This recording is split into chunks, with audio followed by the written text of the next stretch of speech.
हाय hello नमस्ते। Welcome to my YouTube channel Manisha's content hub. आज मैं सिखाऊंगी web development. Okay, so let's get started. Okay, so now let's see what is web development. Okay, so web development refers to building, creating, and maintaining of websites. It includes aspects such as web design, web publishing, web programming, and database management. It is the creation of an application that works over the internet, that is website.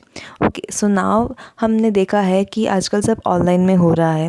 बहुत सारे shops है जो websites बना रहे हैं और उसको क्या कर रहे हैं, ऑनलाइन ही उनके जो भी मतलब मटेरियल्स है वो ऑनलाइन ही शॉपिंग करने की जैसे कर रहे हैं। जैसे कि अभी बहुत सारे वेबसाइट्स है, जैसे कि अमेज़न हो गया, फ्लिपकार्ट हो गया, मीशो हो गया।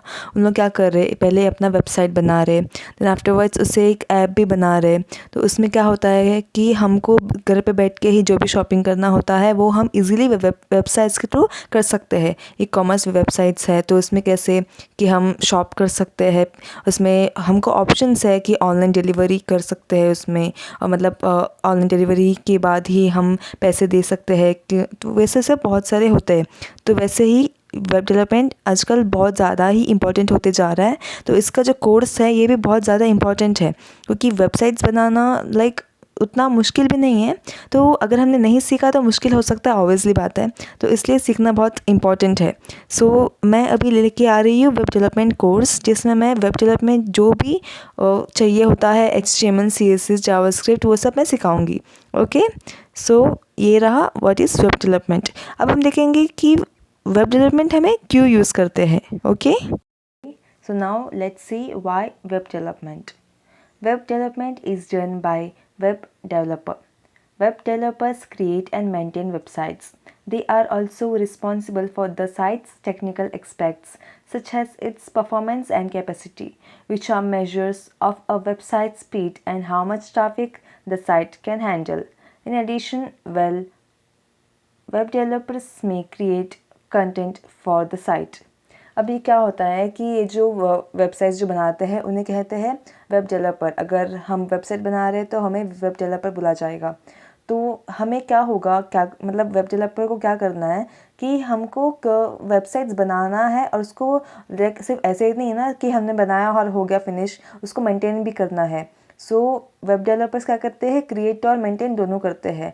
वो उनका मतलब उनका रिस्पॉन्सिबिलिटी होता है कि इसमें कोई इश्यू आता है, बग्स आता है, उसको ढूंढ निकालना, उसे सॉल्व करना, उसका जो मतलब अभी हम वेबसाइट्स बना रहे तो उसका स्पीड कैसा है वो देखना, जितना हो सके उतना स्मूथ बनाना वेबसाइट को, स्पीड बनाना वेबसाइट को, वो हमारा काम होता है। और बाकी जो वेबसाइट्स हम बना रहे हैं, जैसे फॉर एग्जांपल मैंने सोचा कि चलो ई कॉमर्स बनाया हुआ है, तो उसमें जो जो चाहिए होता है मुझे कंटेंट, वो सब मुझे डालना है, जो भी मटेरियल्स हैं वो डालना है, और उसका जो भी मतलब पे करना है वो सब डालना है। तो एक ई कॉमर्स वेबसाइट क्या होता है वो सब हमको लिखना है, मतलब उसको बनाना है एक वेबसाइट में। तो ये सब काम होता है वेब डेवलपर्स का। उस कोर्स को कहते हैं वेब डेवलपमेंट। ओके, सो अब आते हैं HTML में। HTML वेबसाइट्स बनाने के लिए बहुत ही इम्पॉर्टेंट है, बिल्कुल बेसिक। जैसे कि अगर बच्चा कोई अगर 1 साल का बच्चा है, उसको हम ABCD सिखाना चाहते हैं, तो मतलब वो कैसा है कि अगर उसको बात करना है, उसको कुछ पढ़ना लिखना है, तो ABCD सीखना बहुत इंपॉर्टेंट है। वैसे ही अगर किसी को वेबसाइट्स बनाना है तो उसे HTML सीखना बहुत इंपॉर्टेंट है। सो लेट्स सी कि HTML क्या है। HTML stands for Hypertext Markup Language. It is basically standard markup language for giving a static skeleton to website और वेब एप्लीकेशन। तो ये जो HTML है उसका फुल फॉर्म क्या है, हाइपरटेक्स्ट मार्कअप लैंग्वेज। तो ये क्या है, एक मार्कअप लैंग्वेज है जो वेबसाइट या कोई वेब एप्लीकेशन के लिए एक स्केलेटन क्यों मैंने बोला है यहाँ पे, क्योंकि एक स्ट्रक्चर है, वो एकदम बेसिक स्ट्रक्चर स्केलेटन। जैसे हमारे बॉडी में स्केलेटन ना हो तो हम कैसे दिखेंगे, ऑब्वियसली कैसे रहेंगे हम। तो स्केलेटन इज़ वेरी इंपॉर्टेंट।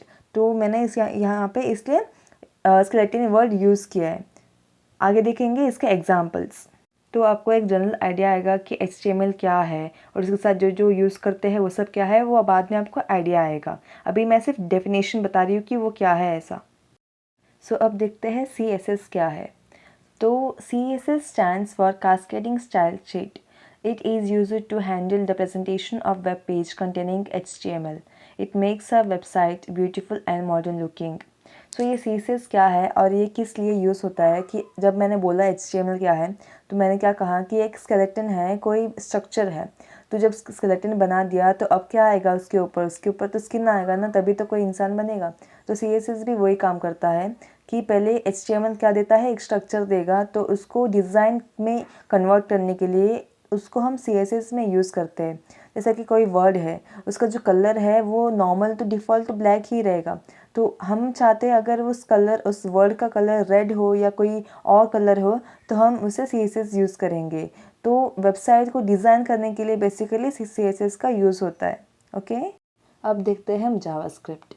तो JavaScript is high level dynamic interpreted programming language. It allows client-side scripting to create completely dynamic web application and websites.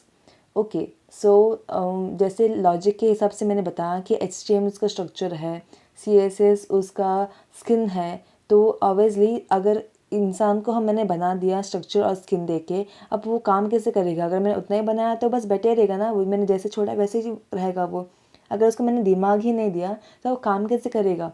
तो ये जो दिमाग मैंने शब्द यूज़ किया है, ये वेबसाइट्स के हिसाब से जावास्क्रिप्ट है। वेबसाइट अगर वर्क करना चाहिए, अगर मतलब हमने कुछ टच किया, कोई बटन टच किया तो रिस्पॉन्ड करना चाहिए, तो उसके लिए जावास्क्रिप्ट यूज़ होता है। फॉर एग्ज़ाम्पल अगर एक वेबसाइट है, उसमें अगर मैंने कोई ऑप्शन रखा है स्टॉप, तो स्टॉप बटन जब मैं क्लिक करूँगी तो अगर कुछ स्टॉप होना चाहिए तो उसके लिए जावास्क्रिप्ट का यूज़ है। क्योंकि सिर्फ स्टॉप वर्ड और उसके लिए जो स्टॉप के लिए बटन जो मैंने बनाया है CSS के यूज़ से, बस HTML और CSS ही मैंने रखा है, तो वो कुछ वर्क नहीं करेंगे। उसके मैं कितने बार भी क्लिक करूँगी तो वर्क नहीं करेगा वो। अगर मैं चाहती हूँ कि ये बटन वर्क करे तो उसके लिए कुछ लॉजिक बनता है, उसके लिए कुछ लॉजिक लिखना चाहिए, तो उस लॉजिक को हम जावास्क्रिप्ट की हेल्प से लिखते हैं। तो जावास्क्रिप्ट इसलिए बहुत ज़्यादा इंपॉर्टेंट है। HTML CSS भी इम्पॉर्टेंट है, लेकिन वेबसाइट को वर्क करने के लिए अगर कोई इम्पॉर्टेंट है तो वो है जावास्क्रिप्ट। तो इसलिए जावास्क्रिप्ट को डीपली सीखना बहुत ज़्यादा इम्पॉर्टेंट है अगर वेबसाइट को एक अच्छा वर्किंग वेबसाइट बनाना है तो। ओके, सो अब हम देखते हैं एक एग्ज़ाम्पल। तो ये एक स्केलेटन है जिसमें हम देखेंगे कि स्केलेटन के इसमें HTML CSS और जावास्क्रिप्ट क्या है। तो HTML, this skeleton is HTML, it is a structure of a body. तो ये जो स्ट्रक्चर है, जो स्केलेटन है, ये उसका HTML है। Then skin colour, hair and nail designs, this all are CSS. Styling is CSS. Is का थोड़ा स्पेलिंग थोड़ा रॉन्ग हो गया तो मैंने ऐसे उसके ऊपर लिखा है, तो ये ईज़ है, स्टाइलिंग इज़ CSS. तो ये जो स्केलेटन है, इसका जो स्किन कलर होगा, इसका जो हेयर कलर होगा या फिर हेयर डिज़ाइन होगा या फिर नेल डिज़ाइन होगा, जो भी इस स्केलेटन को एक अच्छा दिखने का, एक ह्यूमन बीइंग बनाएगा अच्छा, बहुत ज़्यादा सुंदर, तो वो CSS होगा। और सिर्फ सुंदरता और इसका जो बॉडी जो स्ट्रक्चर है उसके अलावा उसका जो ब्रेन है जिससे वो काम करेगा, कुछ यूज़फुल काम करेगा, तो वो उसका जावास्क्रिप्ट है। उसका जो भी बोलते हैं ना कि वो स्टडीज़ में अच्छा होगा या जो भी होगा, चल रहा है, बैठ रहा है, जो भी उसका काम होगा, वो क्या है, वो जावास्क्रिप्ट है। तो ये तीनों जो है HTML CSS जावास्क्रिप्ट, वो वैसे मैंने एग्जाम्पल में दिया है। Hope you will understand. तो अगर एक और एग्जांपल चाहिए तो ये एक और एग्जांपल है। यहाँ पे एक कार का फ़ोटो दिया है मैंने, तो इसका जो मेटेलिक बॉडी होगा बिल्कुल एकदम स्टार्टिंग का स्टेज होगा। जब भी हम कार बना रहे तो एक जैसे पहले जो होगा ना एक स्ट्रक्चर, उसका जो मेटेलिक बॉडी वो होगा उसका HTML बिल्कुल बेसिक। देन उसका कार का स्ट्रक्चर बनाने के बाद उसको जो हम कलर और जो डिज़ाइन देंगे वो होगा उसका CSS। फिर जो इंजन होगा वो होगा जावास्क्रिप्ट, क्योंकि उसका मेटेलिक बॉडी और उसका कार का डिज़ाइन और कलर करने के बाद उसको वैसे ही नहीं छोड़ सकते ना। अगर उसको गाड़ी को स्टार्ट करना है, कुछ करना है, तो उसके लिए उसका इंजन तो बहुत ज़्यादा इंपॉर्टेंट है ना। तो वैसा तो HTML CSS जावास्क्रिप्ट उसका metallic body, colour and design and engine, उस तरह से मैंने बताया है। ओके, सो ये रहा HTML का डॉक्यूमेंट। अभी बहुत सारे सॉफ्टवेयर्स हैं जिसमें आप रन कर सकते हैं HTML को, जैसे कि नोटपैड हो गया, सबलाइन टेस्ट हो गया। तो मैं जो सॉफ्टवेयर यूज़ करती हूँ वो है VS code, visual studio code. वो मुझे बहुत ज़्यादा इजी होता है तो मैं उसमें ही करती हूँ। तो वो एक्चुअली बहुत अच्छा है, वो यूज़ करने के लिए बहुत सारे शॉर्टकट्स हैं। तो उसमें क्या करना है कि पहले आप जब जाओगे तभी डॉक्यूमेंट में आप सिर्फ एक्सक्लेमेशन मार्क डालोगे ना, तो एक पूरा कोड आ जाएगा। ये जो कोड दिख रहा है आपको स्क्रीन पे, ये पूरा आ जाएगा अपने आप से। तो ये आपको कोई लिखने की या रट्टा मारने की ज़रूरत नहीं है, ये अपने आप से आ जाएगा। तो फिर भी इसका जो मीनिंग है, एक एक लाइन का मीनिंग है, वो मैं आपको डिटेल में बताऊँगी कि उसका मतलब क्या है। ओके, सो पहला है डॉक्यूमेंट लाइक ऑफ HTML। तो फिर ये डॉक टाइप HTML लिखते हैं उसको। तो वो क्या है, जब ब्राउज़र में कुछ डॉक्यूमेंट रन होगा तो उसको पता चलना चाहिए ना कि ये कौन सा डॉक्यूमेंट है। तो इसलिए डॉक टाइप HTML यानी HTML है, मतलब ब्राउज़र को पता चलेगा कि HTML का डॉक्यूमेंट है। फिर HTML language equal to EN, तो पता चला, तो उसमें क्या है कि जो लैंग्वेज यूज़ कर रहे हैं वो इंग्लिश है, ये पता चलेगा। फिर हेड आएगा, तो हेड के अंदर meta character set is equal to UTF-8। इसका क्या मतलब है कि ये जो बोलते हैं ना कि ये लिखते हैं हम लोग एनकोडिंग करने के लिए। मतलब जब भी कुछ बोलते हैं ना कि आजकल एनक्रिप्शन डिस्क्रिप्शन आता है, छुपाना उसको, मतलब बोलते हैं ना कि इंग्लिश को कुछ और ऐसे लैंग्वेज में कन्वर्ट करना जो हमें मतलब रीड करने नहीं होता है वैसे। तो ये एनकोडिंग के लिए ये इसको ऐसे लिखते हैं।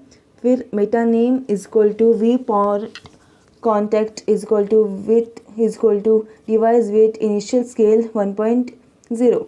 तो it makes the website responsive that can be run in PC and mobile। ये जो लाइन है ये क्यों लिखते हैं, ताकि हम जो वेबसाइट बना रहे हैं वो PC में भी रन होगा और मोबाइल में भी रन होगा, बहुत रिस्पॉन्सिवली रन होगा। जैसे कि मतलब अगर जैसे लैपटॉप पे हम देख पा रहे हैं उस वेबसाइट को, वैसे ही वो फ़ोन में उसका जो स्क्रीन छोटा होता है फ़ोन में जाने के बाद, फिर भी उसमें अच्छे से ही ओपन होगा, अच्छे से दिखेगा। इस चीज़ के लिए हम लोग ये लाइन यूज़ करते हैं। तो अब इसमें ये जो contact is equal to IEH है, इसका क्या यूज़ है कि it is written to run the website in Internet Explorer. जब भी हम लोग एक वेबसाइट लिखते हैं, उसको सेव करते हैं और जब इसको रन करते हैं तो ये अपने आप से ही इंटरनेट एक्सप्लोरर पे ही जाके रन होता है। ये क्यों होता है, क्योंकि ये जो लाइन लिखा हुआ है इसकी वजह से इसमें हमने ऑलरेडी लिखा है कि जो कंटेंट होगा वो क्या है, IEH। तो ये इसमें इंटरनेट एक्सप्लोरर में जाके ही रन होता है। फिर इसमें क्या है, meta name is equal to description content this is description. यहाँ पे हम डिस्क्रिप्शन लिख सकते हैं। फिर meta name keyword content HTML tutorial web development. So ये सब क्या है, एक पाथ है। ये सब क्या है, जो पाथ है जिसमें पता चलेगा कि इसमें कुछ HTML है या फिर जो भी होगा वेब डेवलपमेंट है या फिर HTML ट्यूटोरियल है, इसका एक पाथ है। ओके, सो ये अभी meta name is equal to robot content is equal to index follow. ये क्या है, this makes a website appear in search engine. जब भी वेबसाइट हम होस्ट करते हैं तो अब जब भी हम जाते हैं नॉर्मल, जब भी कोई क्लाइंट जाता है और सर्च करता है www. जो भी .com सर्च करता है, जब भी हम सर्च करते हैं कुछ तो ऊपर जो आते हैं वो सर्च इंजन के वजह से ऊपर आते हैं। तो उसके लिए हम जब अगर हमारा वेबसाइट हम होस्ट करें तो हम ऑब्वियसली चाहते हैं कि जब कोई हमारा वेबसाइट सर्च करे तो वो ऊपर आए सर्च इंजन में। तो इसलिए ये लाइन यूज़ होता है। फिर टाइटल, उसका जो भी वेबसाइट का टाइटल देना है वो दे सकते हैं। फिर हेड जो चालू किया था हमने वो क्लोज़ करना है। फिर बॉडी होगा, उसमें जो भी कंटेंट लिखना है वो होगा, फिर उसको क्लोज़ करना है। फिर HTML क्लोज़ करना है। तो ये रहा पूरा एक डॉक्यूमेंट। ओके, सो इसमें पता चलेगा कि वेबसाइट का वर्किंग कैसा होता है।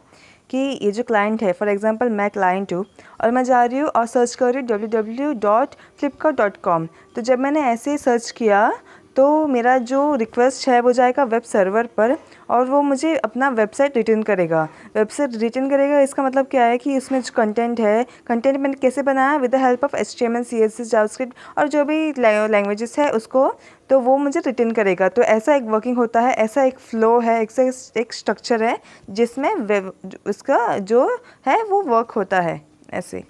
ओके, सो पहले मैंने बताया था HTML डॉक्यूमेंट उसमें कैसा है कि वो सिर्फ VS कोड में ही है, लेकिन एक्चुअल जो मेन स्ट्रक्चर है वो ऐसा दिखता है कि HTML का टैग आएगा पहले, फिर आएगा हेड का टैग, फिर उसके अंदर आएगा टाइटल टैग जिससे हम डॉक्यूमेंट का टाइटल डिसाइड कर सकते हैं, लिख सकते हैं। फिर उसके बाद टाइटल के होने के बाद हेड क्लोज हो जाएगा। देन उसके बाद बॉडी आएगा, बॉडी के अंदर कंटेंट ऑफ द पेज आएगा, कंटेंट जो कंटेंट यानी वेबसाइट में जो भी कंटेंट्स आएंगे वो आएगा। देन बॉडी क्लोज होगा, देन HTML क्लोज होगा। फिर हेड के अंदर टाइटल के बाद अगर हमको कुछ ऐड करना है, कोई लिंक ऐड करना है तो लिंक ऐड कर सकता है, और जावास्क्रिप्ट का पेज का लिंक होगा वो ऐड कर सकते हैं, CSS का जो पेज का लिंक होगा वो सब ऐड कर सकते हैं। लिंक्स जो भी होंगे वो हेड के अंदर ही आएगा और जो कंटेंट आएगा वो होगा बॉडी के अंदर। तो इस तरह से ये एक स्ट्रक्चर है उसमें उसको एक डॉक्यूमेंट बोलते हैं वेबसाइट का। ओके, सो आज के लिए बस इतना ही। बाकी जो भी होगा वो मैं अगले वीडियोस में बोलूँगी। मतलब बहुत सारे, जैसे कि ये अभी तो मैंने बस स्टार्ट किया है, HTML CSS जावास्क्रिप्ट और बहुत सारे और भी है जो मैं बाद में सिखाऊंगी। तो बिल्कुल स्टार्टिंग से, बेसिक से सिखाऊंगी मैं हर एक चीज़, ठीक है। सो एक्सेस कर लेना, आगे का पार्ट जो भी डालती जाऊंगी। ओके, सो आज के लिए बस इतना ही।